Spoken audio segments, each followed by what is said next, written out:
Hoy, en nuestra emisión de Lo Marginal en el Centro, discutiremos acerca de las elecciones internas de Morena.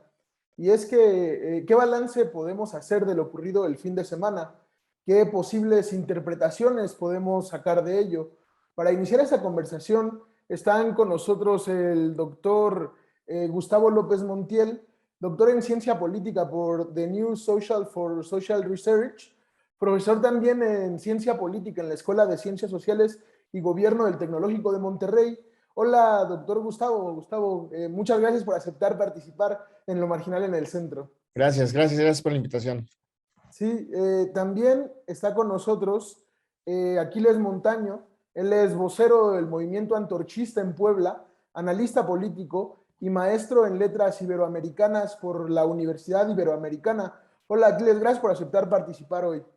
Muchas gracias por la invitación y un saludo al doctor Ángel. Y también se nos agrega, está ahora con nosotros el doctor Telésforo Nava Vázquez. Él es doctor en estudios latinoamericanos por la UNAM, es investigador y profesor de la Universidad Autónoma de México y es especialista en la izquierda mexicana. Hola, doctor Telésforo, muchas gracias. Buenas noches y disculpe, pero me estaba peleando con la máquina. No se preocupe, qué bueno que está y que pueda participar con nosotros. Quisiera comenzar preguntando qué balance podemos hacer sobre la elección de consejeros distritales de Morena. Yo creo que fue una jornada un tanto sui generis, porque la elección no la llevó a cabo el Instituto Nacional Electoral.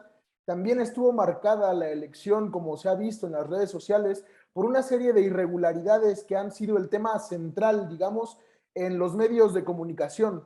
Sin embargo, decía el presidente Andrés Manuel López Obrador que en realidad los casos de irregularidades existentes solo constituyen una externalidad, una cuestión anecdótica, que por violentas, decía él, que puedan parecernos, en los medios opacan el ejercicio que significó que pudieran participar o que participaran 2.5 millones de personas en estas elecciones internas. Quisiera comenzar contigo, Gustavo. Se ha mencionado con me parece una óptica triunfalista, que las elecciones internas son un ejercicio novedoso, democrático, inédito en México.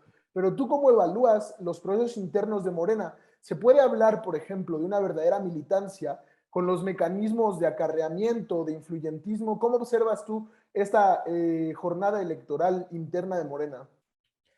Bueno, creo que lo que ocurrió tiene diversas aristas que es importante ubicar y aprender de ellas en el contexto fundamentalmente tanto de Morena como de los otros partidos. En buena medida, si bien es una elección interna de los órganos, que son de un órgano, perdón, que es importante porque a partir de ahí se van a elegir a otros órganos de gobierno que a su vez también van a elegir a candidatos y candidatas para los siguientes procesos electorales, pues su integración resulta relevante.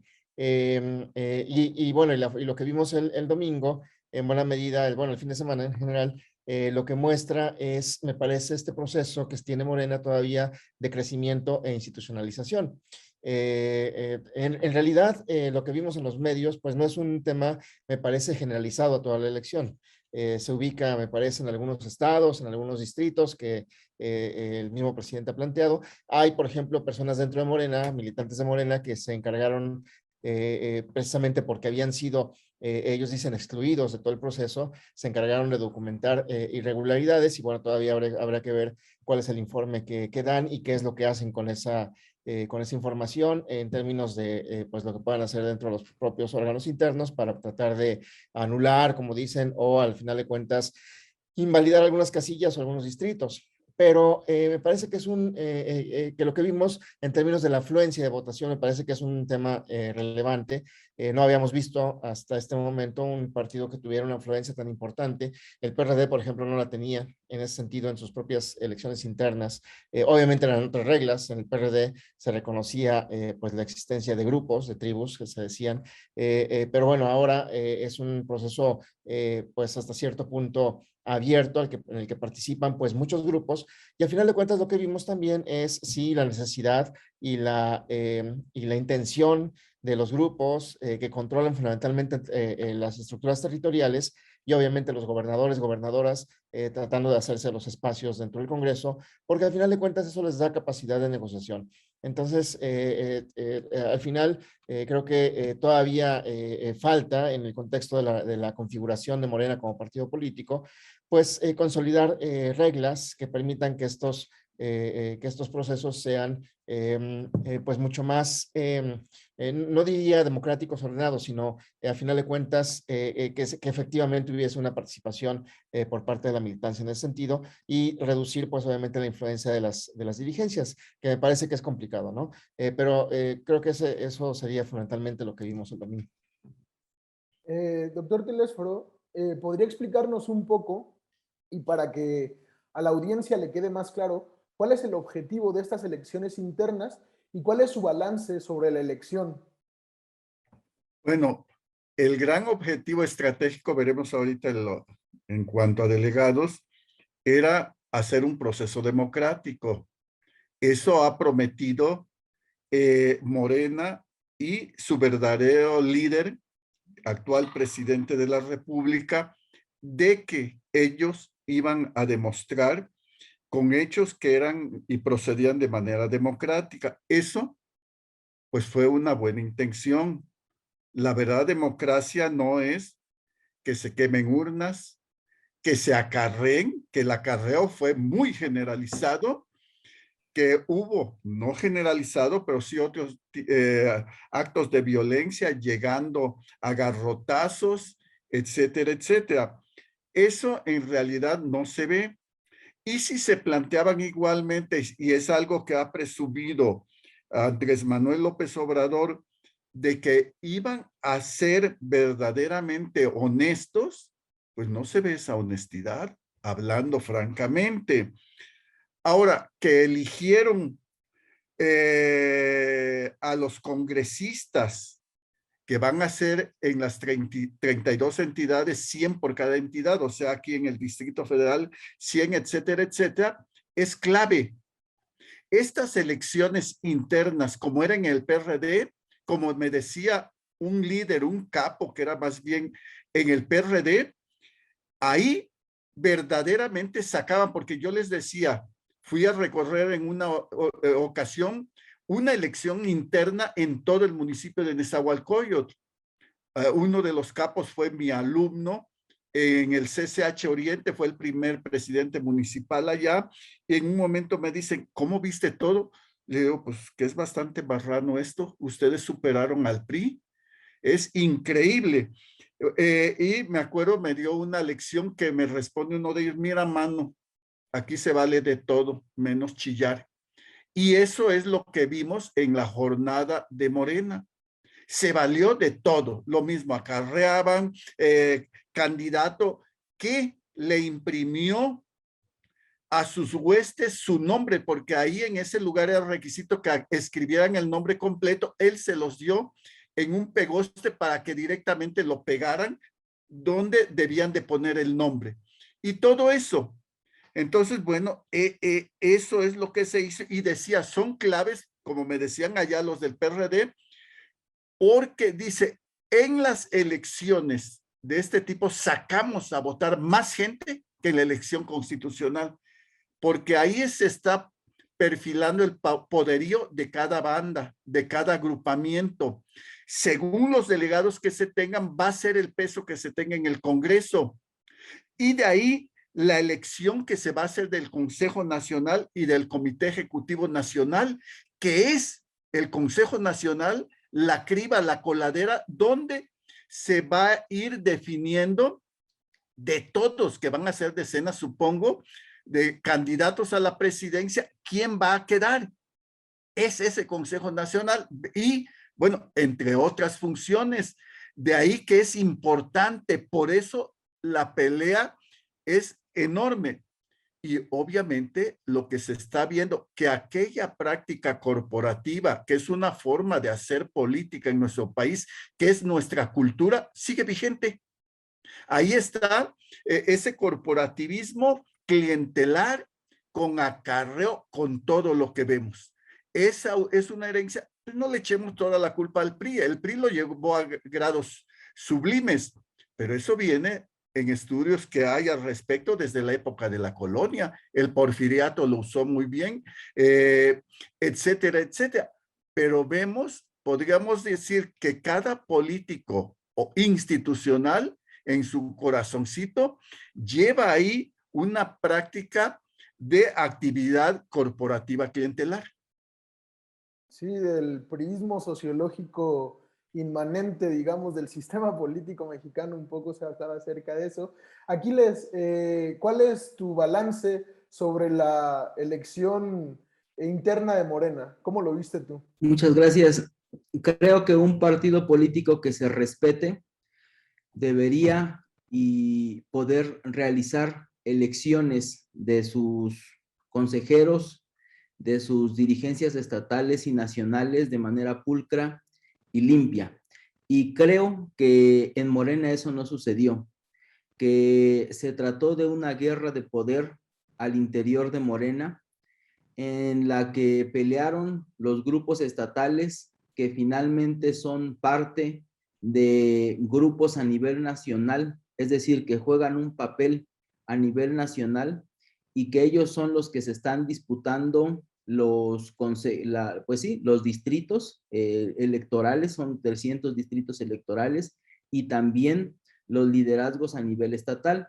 Esto, en efecto, tiene dos vertientes. Uno, las elecciones de 2023, que en algunos estados, como en el caso de Puebla, como en el caso del Estado de México, perdón, van a ser determinantes para la presidencial, y también las elecciones que se vienen, las presidenciales en 2024, en las que también va a participar, se va a elegir a gobernador en el Estado de Puebla.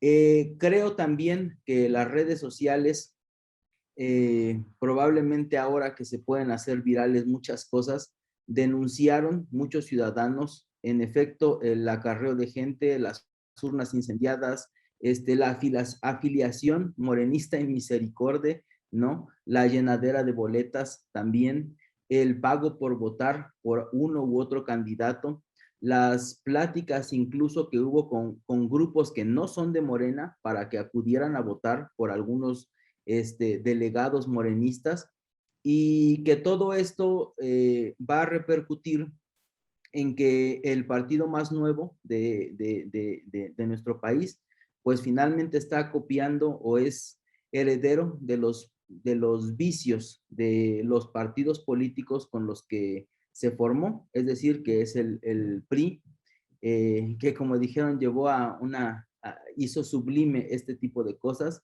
como el PRD, ¿no? De donde salen varios de los ahora morenistas, como el PAN, incluso hasta de la ultraderecha, y que todo esto repercute pues en que algunos candidatos ahora o precandidatos morenistas como Ricardo Monreal, Marcelo Ebrard, Claudia Sheinbaum y Adán Augusto López, que son los presidenciales, pues varios de ellos ya se están quejando acerca de la suciedad que hubo en estas elecciones del sábado y domingo pasados. Gustavo, en tu participación anterior, me llamaba la atención que hablas acerca de los procesos, por ejemplo, internos de elección del PRD, que eran un tanto distintos, que no tenían esta base social, y mencionabas la existencia, por ejemplo, creo que todos los que reconocemos o nos acordamos de cómo operaba el PRD después de su conformación, siempre fue como siempre estuvo como muy establecida esta existencia de tribus dentro del PRD. ¿No crees que también esta elección interna tiene un componente de intereses de grupos? ¿No crees que hay una lucha interna también por el poder? ¿Y cómo explicarías, digamos, el funcionamiento de Morena con base en estas cuestiones? Sí, claro, obviamente en todos los partidos hay esta pugna, ¿no? Por el poder. Es una pugna en realidad por el poder que se da a través de cargos, ¿no? A través de candidaturas, a través de las propias dirigencias, de las áreas de influencia que tienen las estructuras partidarias en diversos espacios. Podemos ver, por ejemplo, el tema del PRD, pues es porque es tal vez lo más cercano en ese sentido a Morena por la forma de organización, pero podemos verlo también en el PAN en algunos momentos, ¿no? Hay que recordar, por ejemplo, cuando se dio la candidatura de Felipe Calderón, que de repente aparecieron 30,000 panistas en Veracruz, por ejemplo, afiliados, entonces, y otros tantos, me parece que en Coahuila, entonces, ahí se veía, ¿no? En estados donde el PAN tenía, pues, ciertos límites en términos de presencia y de repente aparecieron ahí, o incluso en el PRI, cuando el PRI en los años 90 comenzó a asumir esta idea de que se iba a democratizar y comenzó a abrir sus procesos. En una primera instancia hubo procesos que a finales de los 90 abrió, no es cierto, a finales, en 92, 93, abrió, por ejemplo, a la ciudadanía. Y en algunos otros se dio cuenta que eso generaba mucho conflicto porque no sabían o era más complicado controlar el voto y entonces lo cerraron únicamente a la militancia hasta que regresaron otra vez a la designación de candidatos y candidatas en asambleas. Entonces, pues son procesos que se dan en todos los espacios, en todos los partidos políticos. Y aquí me parece que un aspecto importante que hace una diferencia es el tipo de reglas, lo que se vale y no se vale, ¿no? Las reglas formales por un lado, porque muchas de estas reglas formales, si bien pueden ser un tanto laxas o ambiguas, a final de cuentas es sobre las cuales otros espacios, como por ejemplo el tribunal, en este caso, que ahora que tiene esas atribuciones, podrá revisar lo que resulte de la revisión que hagan los propios órganos internos de Morena. Si es que hay militantes de Morena que llevan sus reclamos al tribunal, entonces el tribunal dirá a ver cuáles son tus reglas y a ver con base en esas reglas qué pasó.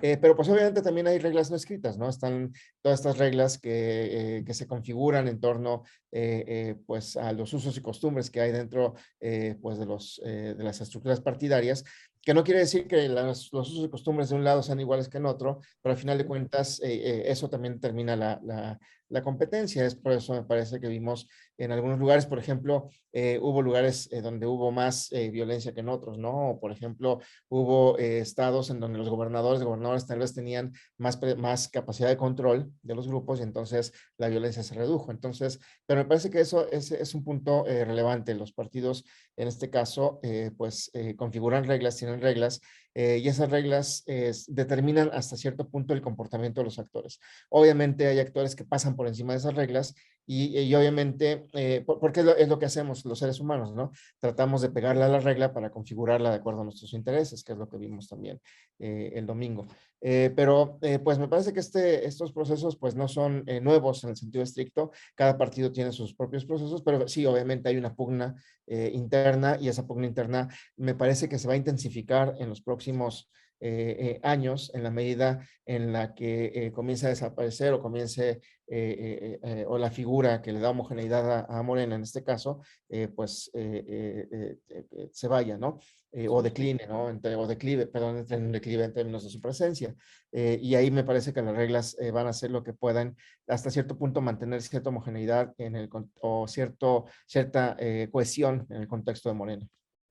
Sí, sobre eso quiero que hablemos en la tercera parte, ahora que avancemos en el programa, sobre qué pasará con Morena después de que en 2024, como ha anunciado López Obrador, se retira, digamos, de la política, qué es lo que nos espera. Pero, doctor Telésforo, le quería preguntar, ¿usted cree que hay una guerra interna en Morena? ¿Cree que estas elecciones tendrán costos políticos? Pues claro que existe, es algo, digamos, hasta natural de ese tipo de organizaciones. Cuando están todavía en su estado más primitivo. El PRI, recordemos, como PNR y aún PRM, pues lo arreglaban a balazos. En la Cámara de Diputados se agarraban a balazos. ¿Qué tal general trata? Lo asesinaban. En el PRD lo mismo, lo mismo. Incluso en el PRD, tal como está viéndose ese estado primitivo, donde, parafraseando a Hobbes, el morenista es el lobo del morenista, se veía claramente en el PRD y pasaron unos pocos años para que instituyeran los bloques dominantes que se les llamó corrientes, que algunos de ellos de manera más franca les llamaron las tribus. Entonces, digamos que esa etapa todavía primitiva están llegando, ya están corriendo. Y dentro de eso juegan un papel importante los poderes fácticos, como son los gobernadores, los senadores. Todos ellos tienen sus bandas y tienen los recursos para mover esas bandas. Entonces, claro, hay un gran jefe, quien actualmente es el presidente de la República. Todos ellos se inclinan, todos los subjefes, ante él. Es el verdadero gran jefe.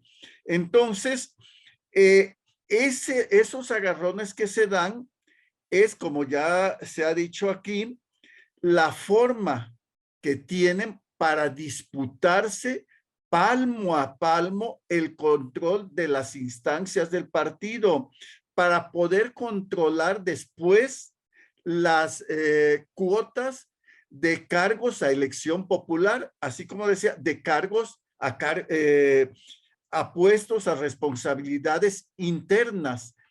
Esa es una dinámica y que la van a continuar, ¿eh? Esto no digamos que fue excepcional. Claro, no podemos, ¿a poco Peña Nieto nos iba a decir que era honrado? Que era, perdón, pillo, que era un ratero. Pues no, no, jamás. López Obrador nos va a decir que no son democráticos, que violentan todas las normas. No, pues es lo que dijo, que fue una jornada democrática. Él sabe que no fue así. Si hay alguien que tiene información completa de todo lo que sucede en ese partido y en sus procesos, pues es él. Entonces, y todos podrán salir a decir que estuvo bien, que fueron incidentes excepcionales, etcétera, etcétera. Pues esa es la dinámica. Entonces, pero digo, no es novedad, esa es la historia de estos partidos, como ya se dijo, de donde procede Morena, el PRI, el PRD. Sí, Aquiles, también anteriormente en tu participación mencionabas la disconformidad existente de ciertos candidatos presidenciables. ¿Qué opinas tú? ¿Estas elecciones internas favorecen la solidez ideológica o política de Morena o comienza, digamos, una fragmentación peligrosa para el partido? A mí me parece que la unidad se logra, así como en el PRI, desde la presidencia de la República. Es decir, decían hace un rato, el gran líder de Morena, pues es el presidente Andrés Manuel López Obrador. Y en estas elecciones, aunque los candidatos o precandidatos morenistas, por lo menos los que más han aparecido en los medios, algunos se han quejado, lo cierto es que algunos lograron puesto como delegados, como el señor don Adán Augusto López, que ahora es delegado de Morena en Tabasco, en donde ganó la elección, para delegado.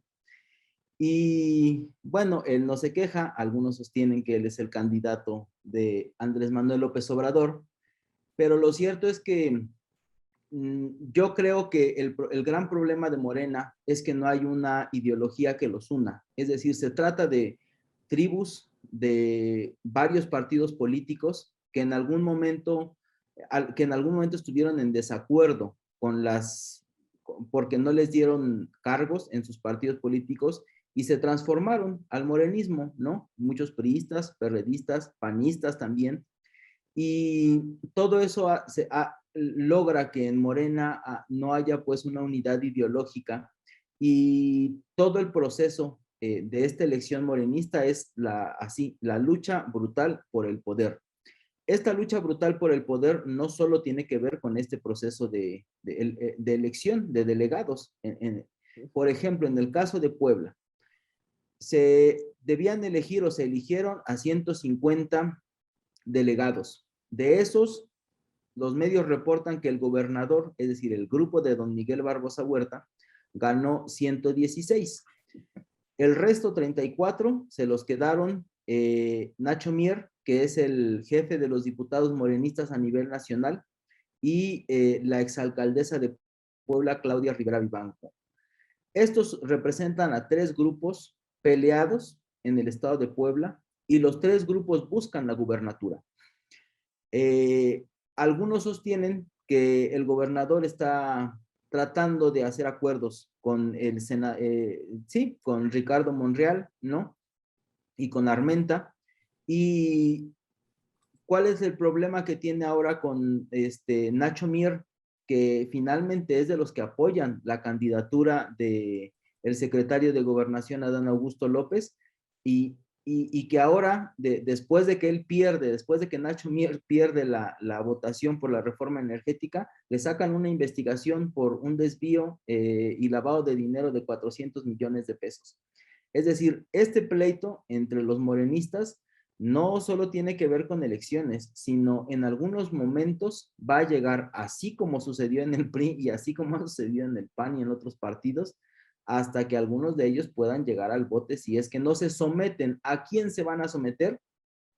Al señor presidente de la República, que es quien finalmente va a decidir quién va a ser el candidato, cómo se van a hacer las elecciones y cómo se va a desarrollar este partido. Eso va a cambiar una vez que López Obrador deje la presidencia de la República, probablemente después de algunos años, porque López Obrador, aunque él dice que se retira a su rancho, lo cierto es que como muchos presidentes no se retiran, ¿no? Ellos siguen vigentes en la política, dando incluso órdenes sobre lo que debe hacer el partido político. ¿Por qué?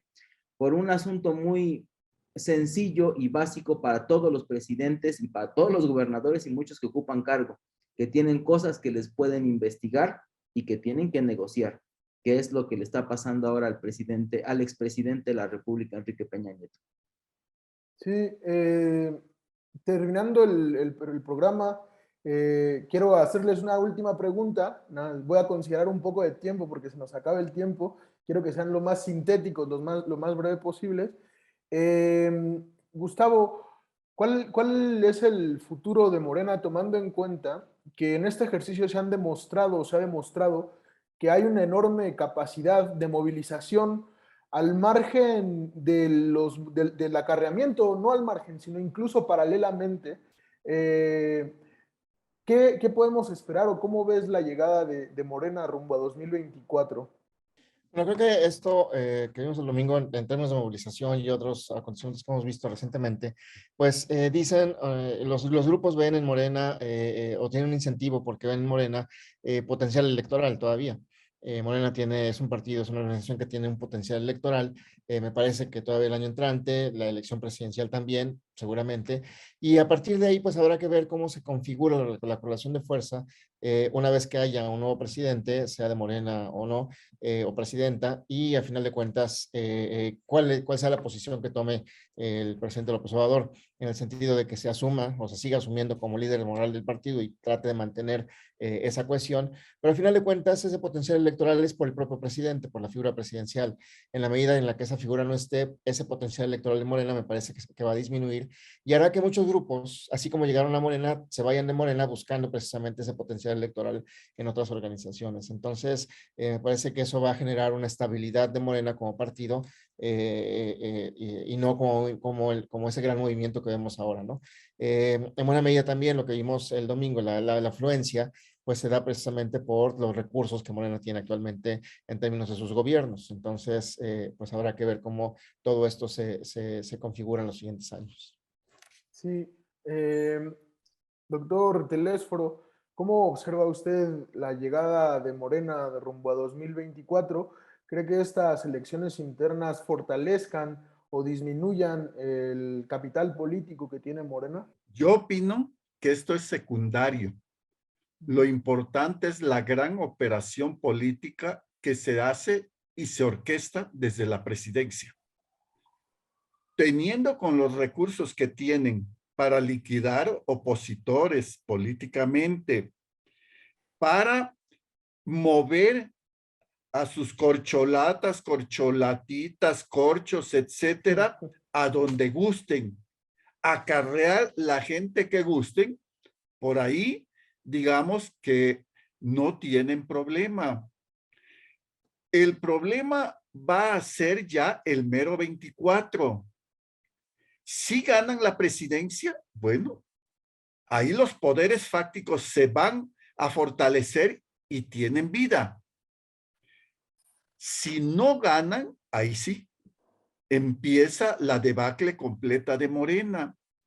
Como vimos con el PRI, la mejor argamasa, el mejor pegamento en ese tipo de organizaciones es el poder. Si hay poder, eso atrae y disciplina, porque todos, perdón que diga que, no, que ahí hay aspiracionismo, todos aspiran a un hueso, a una memela, y se mueven en ese tenor, desde la memelota presidencial hasta puede ser consejero en algún lado, cualquier puesto.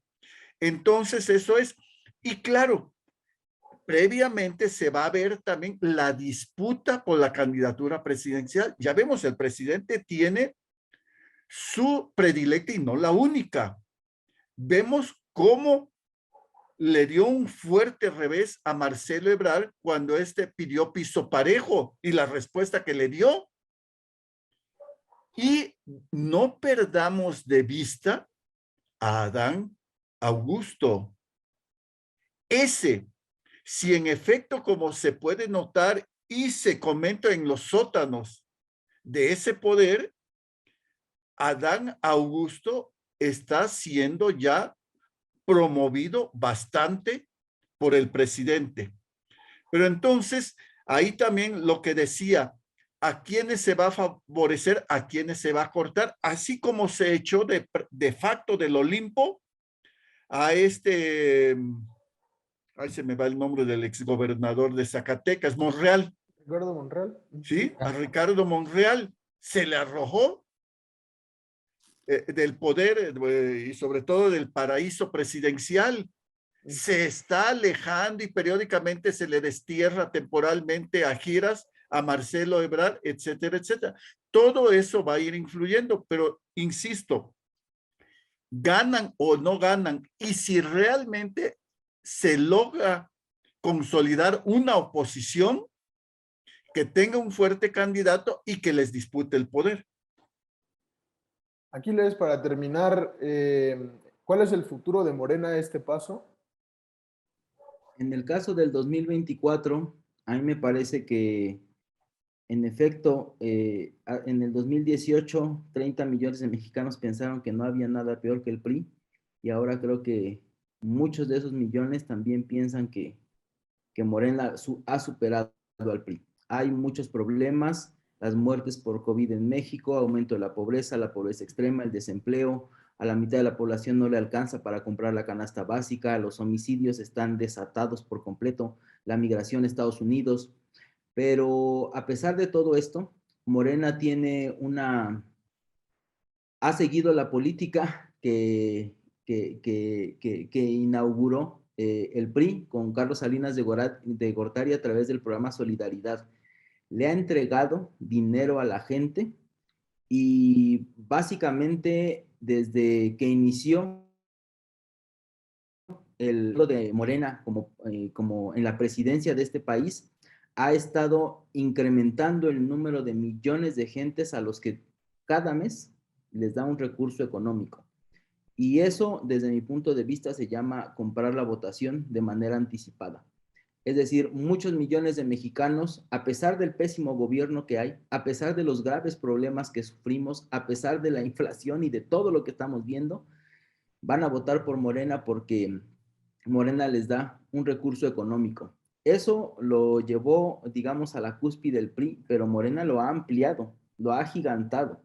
Y podemos comparar incluso municipio por municipio en este país a cuántas personas le dan dinero, y todas esas personas, a final de cuentas, como en esta elección de delegados, cuando vienen las elecciones para gobernador o para la presidencia, también a través de eso los influyen para que voten a favor de los candidatos de Morena. Es decir, todo lo malo que hizo el PRI en la entrega de dinero en un país que vive en la pobreza, Morena lo ha llevado a la cúspide, y creo que eso le permite, digámoslo así, ganar, entre comillas, las elecciones. Hemos visto cómo ha avanzado de manera muy rápida en el número de gubernaturas que ahora tiene, y yo creo que eso va a pasar también en la elección presidencial.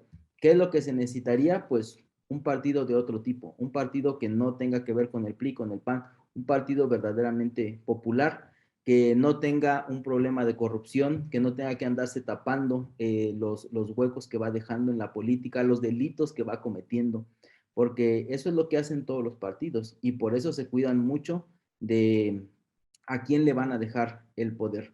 No, solamente creo que así podría este país quizá mejorar. De otra manera, yo creo que Morena va a llegar, ya tuvo su cumbre en el 2018, creo que va a tener varios años todavía el poder y creo que después le va a pasar lo mismo que el PRI, que el PAN o que el PRD, se va a empezar a desbaratar y como dijo el doctor Gustavo, los grupos que antes veían en Morena que podían ganar un poder, ahora se van a ir a otros partidos políticos buscando el mismo poder. Sí, para cerrar el panel, creo que más que una conclusión, podemos preguntar o plantear más bien una pregunta.